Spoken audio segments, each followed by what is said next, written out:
Hello बच्चों, तो आज फिर हम एक नया लेक्चर डिस्कस करने जा रहे हैं।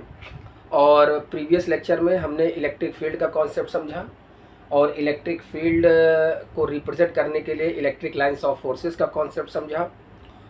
और हमने इलेक्ट्रिक लाइंस ऑफ फोर्सेस जो होती हैं उसकी प्रॉपर्टीज़ के बारे में समझा। ये सारा कुछ आपको बहुत डिटेल में पता होना चाहिए, बहुत अच्छे से मालूम होना चाहिए, ताकि आगे की चीज़ें आपके लिए आसान हो जाए। आज क्या निकालेंगे, आइए आज हम निकालेंगे intensity of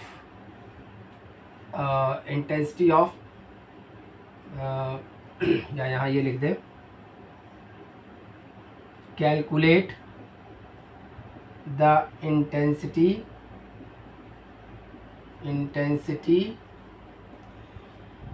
of electric field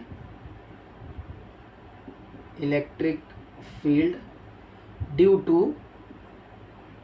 to given source charge. बच्चों, सोर्स चार्ज, ठीक है, जिसको आप किससे लिखेंगे, ब्रैकेट में लिख देते हैं QS। ये क्या मतलब दिख रहा है भाई? आज हमारा क्या हेडिंग है बेटा? आज हमको पता करना है कि जो सोर्स चार्ज होता है, जैसे मान लीजिए यहाँ पे एक सोर्स चार्ज है और इसकी इलेक्ट्रिक फील्ड यहाँ तक फैली है, बस इसके बाहर नहीं है, यहीं तक इसकी इलेक्ट्रिक फील्ड फैली हुई है, ठीक है, इसको Q ऐसे लिखते हैं। अब हमको निकालना है कि ये सोर्स चार्ज जो चारों तरफ अपने जो इलेक्ट्रिक फील्ड बनाए हैं, तो ये सोर्स चार्ज के इलेक्ट्रिक फील्ड की पावर यहाँ कितनी है, इस सोर्स चार्ज के कारण इसकी जो इलेक्ट्रिक फील्ड है उसकी पावर यहाँ कितनी है, इस सोर्स के कारण जो इलेक्ट्रिक फील्ड बनी है उसकी पावर यहाँ कितनी है। मतलब समझ रहे हो बेटा? मतलब यह है कि ये सोर्स चार्ज यहाँ पे कितनी इलेक्ट्रिक फील्ड बना रहा है और किसी चार्ज के रख देने पर ये उसको कितनी तेज़ी से पीछे की तरफ भगाएगा। या ये जो सेकंड लोकेशन है, इस चार्ज के कारण यहाँ पर इलेक्ट्रिक फील्ड कितनी ज़्यादा इंटेंस है, कितनी ज़्यादा इलेक्ट्रिक फील्ड स्ट्रांग है, और सोर्स चार्ज को रख देने पर ये कितनी तेज़ी से उसे भगाएगा। ठीक है, समझ रहे हैं? तो हमको क्या करना है कि इस सोर्स चार्ज के कारण मान लीजिए कि ये लोकेशन P है और इस पर इसके कारण इलेक्ट्रिक फील्ड की वैल्यू निकालनी है कि वो कितना तेज़ है या कितनी ज़्यादा उसकी पावर है यहाँ पर, किसकी, इलेक्ट्रिक फील्ड की। ये यहाँ पे कितनी इलेक्ट्रिक फील्ड बना रहा है वो निकालने जा रहे हैं। तो इसकी यहाँ से डिस्टेंस ले लेते हैं, अरे P की यहाँ से डिस्टेंस ले लेते हैं, कितनी डिस्टेंस है, R। अब बताइए कि इसकी इलेक्ट्रिक फील्ड, मान लीजिए कि यहाँ पे इसकी इलेक्ट्रिक फील्ड की वैल्यू कितनी है, E है, किस जगह पे, यहाँ पे इसकी इलेक्ट्रिक फील्ड की वैल्यू कितनी है, E है, इस जगह, ठीक है, फैली यहाँ तक है, बस इसके बाहर नहीं है, ध्यान रखना, यहीं तक फैली है, कितनी दूरी पर, R दूरी पर। अब मुझे एक बात बताइए, मैंने आपको ये पढ़ाया है ना, इलेक्ट्रिक फील्ड के अंदर फिर से इस चार्ज के कारण यहाँ इलेक्ट्रिक फील्ड की वैल्यू निकालनी है, E की वैल्यू निकालनी है, तो उसके लिए आपको एक कोई चार्ज ला करके यहाँ पे रखना पड़ेगा। मान लीजिए वो चार्ज कौन सा है, Q0। और मान लिया कि इसके कारण यहाँ पर इलेक्ट्रिक फील्ड कितनी बन रही है बेटा, E बन रही है यहाँ पर, और ये लोकेशन क्या है, P लोकेशन है इसका। सब एक के साथ हो गया, यहाँ लिख दूँ E लिख दिया।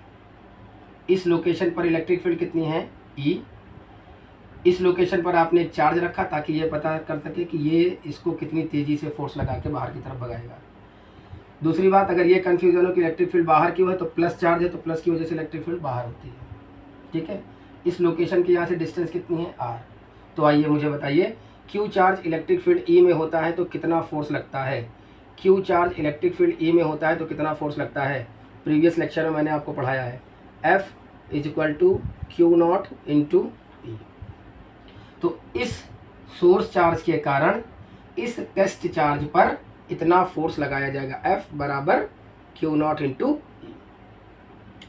अब बताइए कि इन दोनों के बीच में लगने वाला ये फोर्स कैसा होगा, इसको इक्वेशन नंबर 1 दे दें, ये वाला फोर्स की वैल्यू निकालिए।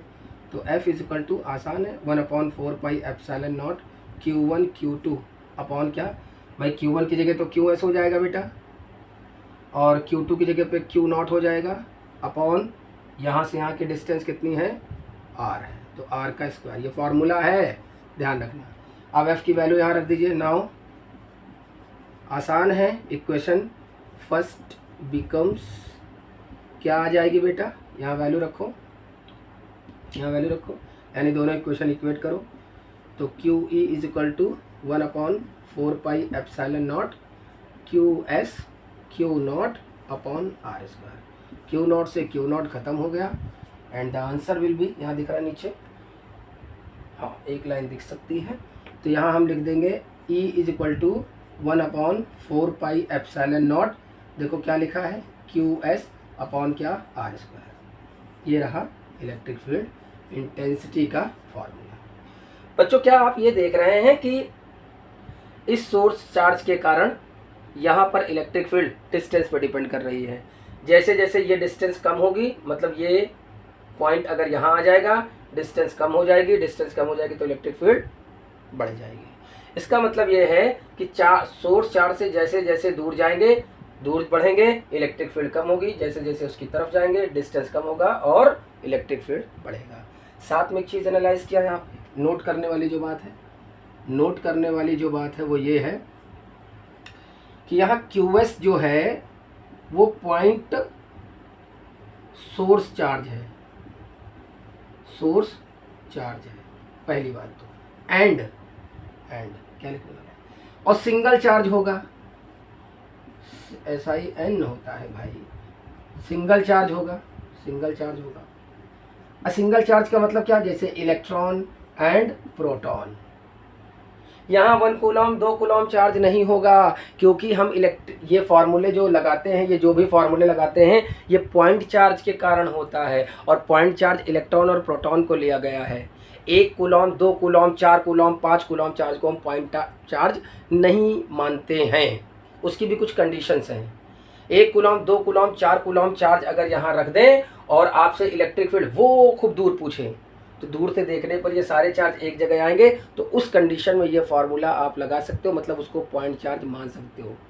मगर अगर आपको यही इलेक्ट्रिक फील्ड पास में निकालनी है तो यहाँ एक सिर्फ और सिर्फ या तो एक इलेक्ट्रॉन होना चाहिए या एक प्रोटॉन होना चाहिए, जिसको आप as a point charge assume करते हो। ये बात समझ में आ गई भाई, क्योंकि ये कोलम्बियन फार्मूला पॉइंट चार्जेस के लिए एप्लीकेबल है ना, 1 कूलम 2 कूलम चार्जेस के लिए एप्लीकेबल नहीं है, मैं बार बार बता चुका हूँ इस बात को।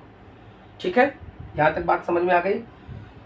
अब आप कहोगे सर हमें एक बात बताइए, आपने ये फार्मूला लिख दिया और आपने इलेक्ट्रिक फील्ड का एक फार्मूला ये भी लिखा है, तो हमको ये कैसे पता चलेगा कि हम इलेक्ट्रिक फील्ड का कौन सा फार्मूला लगाएं। अरे मिसाल के तौर पर यहाँ इलेक्ट्रिक फील्ड है और यहाँ भी इलेक्ट्रिक फील्ड है। अब आपके दिमाग में आएगा कि इलेक्ट्रिक फील्ड का कौन सा फार्मूला लगेगा, तो अगर आपको सोर्स चार्ज दिया हो, डिस्टेंस दिया हो, तो इलेक्ट्रिक फील्ड का ये फार्मूला लगाएं। और अगर आपको चार्ज पर सिर्फ फोर्स दे दिया गया हो, है ना, बोल दिया गया हो कि एक चार्ज है और वो इलेक्ट्रिक फील्ड के अंदर इंटर करता है, 2 कूलम का चार्ज है, इलेक्ट्रिक फील्ड के अंदर इंटर करता है, फोर्स निकाली तो सिर्फ यहाँ से निकालेंगे। अरे मैं ये कह रहा हूँ, ध्यान से सुनिएगा, ये समझ में आ गया ना। अब इसका कॉन्सेप्ट खत्म, दूसरा सुनिएगा इसी में, ये फार्मूला बता रहा हूँ, ये फार्मूला कैसे लगेगा।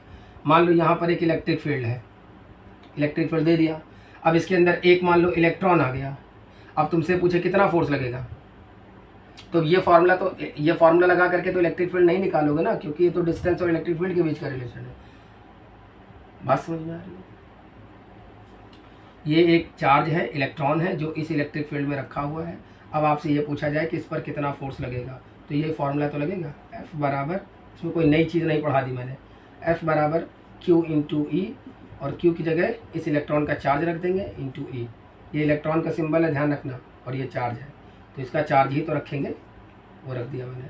और F अगर विद साइन रखोगे तो ये बता देगा कि फोर्स अपोजिट डायरेक्शन में लग रहा इलेक्ट्रिक फील्ड के, समझ रहे हैं। ओके तब ये फार्मूला लगा देंगे। और अगर आपको सोर्स चार्ज दे दिया जाए और पूछा जाए यहाँ 10 सेंटीमीटर या 20 सेंटीमीटर पर कितनी इलेक्ट्रिक फील्ड होगा, तो उसका फार्मूला आप यहाँ से बना सकते हैं। ठीक है, रफ कर दूँ, समझ में आ गई बात। जब भी मैं बोलूँगा इलेक्ट्रिक फील्ड है, उसमें चार्ज आ गया, फोर्स बताओ, फट से ये फार्मूला लगेगा। ठीक है, अच्छा रफ कर दे। अब यहाँ पर जरा ग्राफ देख ले, तो ग्राफ ऑफ ई मतलब electric field versus source charge का पहले ये बना ले, पहला ग्राफ। दूसरा ग्राफ बना ले इलेक्ट्रिक फील्ड वर्सेस डिस्टेंस का ग्राफ बना ले, ठीक है, आर का ग्राफ बना ले। तीसरा यहाँ पे दिख रहा है, यहाँ पे तीसरा इलेक्ट्रिक फील्ड वर्सेस 1/r² का ग्राफ प्लॉट करना। ये 3 ग्राफ है जो आपको प्लॉट करना, दिख रहा है भाई? ओके, दिख रहा है। चलिए पहले ये वाला ग्राफ प्लॉट करते हैं। तो बेटा फॉर्मूला बताओ क्या होता है? फॉर्मूला होता है, कहाँ लिख दूँ, यहाँ लिख दूँ, E इज इक्वल टू, यहाँ लिखें, E इज इक्वल टू 1/4 पाई।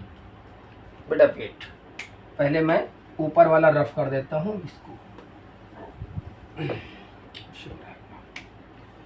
तो यहाँ मैं लिख देता हूँ फॉर्मूला अभी जो आपने निकाला है, E is equal to 1/4 pi epsilon naught QS upon R का स्क्वायर। चलिए ग्राफ प्लॉट करते हैं E वर्सेस QS का। तो इसका मतलब है यहाँ फॉर्मूले में देखिए, इसका मतलब है E जो है, बाकी चीज़ें कांस्टेंट है, वो डायरेक्टली प्रोपोर्शनल है QS का। समझ गया ग्राफ कैसे बनेंगे? कैसे बनेगा बेटा? यहाँ पे जो है ये रहा तुम्हारे पास, ये रहा QS का ग्राफ, और सॉरी QS की लाइन है जो x एक्सिस पर हमने ले ली और y एक्सिस पर ले ली इलेक्ट्रिक फील्ड।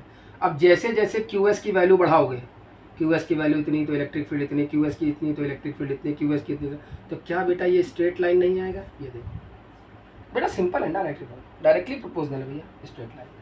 इसका बताओ 1/r का, सबको पता है बेटा, ये E, यहाँ पे बाकी चीज़ें, अब ये और ये सब कांस्टेंट हो गया, तो E इनवर्सली प्रोपोर्शनल टू 1 क्या है, r²। हमको ग्राफ प्लॉट करना है E और R के बीच में, यहाँ स्क्वायर है, तो स्क्वायर है तो क्या मतलब है, जैसे जैसे इसको बढ़ाओगे तो ये कम ही तो होगा। इसका मतलब है यहाँ पे ये है R और ये क्या है, E। तो जैसे जैसे R को बढ़ाओगे, वैसे वैसे इलेक्ट्रिक फील्ड कम होगी, मतलब ये ऐसा बनेगा, ठीक है। तो E is inversely proportional to 1/r², ठीक है। हाँ ठीक है, तो R को, क्योंकि R का स्क्वायर है ना बेटा, R का स्क्वायर है, तो जैसे जैसे आप इस यहाँ पर R की वैल्यू बढ़ाएंगे, उसका 2 गुना R की जो वैल्यू रखोगे उसका 2 टाइम्स कम होगा इलेक्ट्रिक फील्ड ना। R की वैल्यू जो भी रखोगे, जैसे R की वैल्यू 2 रखोगे तो 2 का स्क्वायर क्या होगा, 4, तो इलेक्ट्रिक फील्ड 4 गुना कम होगी। R की वैल्यू फिर 3 रखो, 2 के बाद 3 रखो, तो 3 का स्क्वायर 9, तो इलेक्ट्रिक फील्ड 9 गुना कम होगी। तो ऐसा आएगा इसका, नहीं तो ये समझो कि स्क्वायर क्यों लगाया जबकि आपने R के बीच ग्राफ प्लॉट किया, तो समझ में बात? अच्छा, तो ये ऐसे बनेगा। अब ये वाला बचा बेटा, अब ऐसे इसमें ज़रा ध्यान से सुनना बेटा, ध्यान से सुनना। इसमें इलेक्ट्रिक फील्ड वर्सेस 1/r², पूरे को लेना है, पूरे को, इसमें ये पूरे को लेके आपको ग्राफ प्लॉट करना है। मतलब इसको पूरे को अगर मैं आपको प्लॉट करना बताऊं तो ये रहा आपका कुछ इस तरीके से। ये क्या है बेटा, इलेक्ट्रिक फील्ड, और ये है 1/r²। ज़रा ध्यान से देखिएगा, यहाँ बेटा सिर्फ R है, यहाँ सिर्फ R लिया गया है, और यहाँ 1/r² पूरा लिया गया, पूरा 1/r²। तो बेटा ये बताओ इस फॉर्मूले में यहाँ पर जो लिखा हुआ है, फिर से हमको E और 1/r² के बीच ग्राफ प्लॉट करना है। CBSE यही दे देता है कभी कभी, तो फिर ग्राफ नहीं प्लॉट कर पाते आप लोग, ये सबसे ख़राब बात है। r², देखो बेटा, इसको सब कांस्टेंट हो गया, तो यहाँ E inversely proportional to 1/r²। उसने पूछा है पूरा लेना, सिर्फ R ना लेना, यहाँ हमने सिर्फ R लिया है और यहाँ पूरा लेना है, तो पूरा तो इसके डायरेक्टली प्रोपोर्शनल है ना। तो अगर डायरेक्टली प्रोपोर्शनल है तो फिर से कैसा आएगा, स्ट्रेट लाइन आएगा। नो कन्फ्यूज़न नहीं होना चाहिए बेटा, आराम से कर सकते हैं इसको। पूरा लिया गया ना, यहाँ ब्रैकेट देखो, नीचे वाला सिर्फ लिया गया है, 1 को छोड़ दिया गया, यहाँ 1/r² पूरा लिया गया, तो पूरा आपका एक टर्म बन गया जो इसके डायरेक्टली प्रोपोर्शनल होगा, इसीलिए स्ट्रेट लाइन आया। बना सकते हैं, हो जाएगा, ठीक है। ओके, तो ये आपका electric field due to a point charge हो गया, ठीक है। अब अगले लेक्चर में हम लोग न्यूमेरिकल्स देखेंगे कि इस पर कैसे न्यूमेरिकल्स को हैंडल करते हैं, ठीक है। तो आज के लिए इतना काफ़ी है, थैंक यू सो मच। और प्लीज़ आपसे रिक्वेस्ट है कि अगर आपको वीडियो पसंद आया हो तो आप इसको प्लीज़ लाइक करें और कमेंट ज़रूर कर दें, चाहे छोटा ही कमेंट करें। Thank you so much.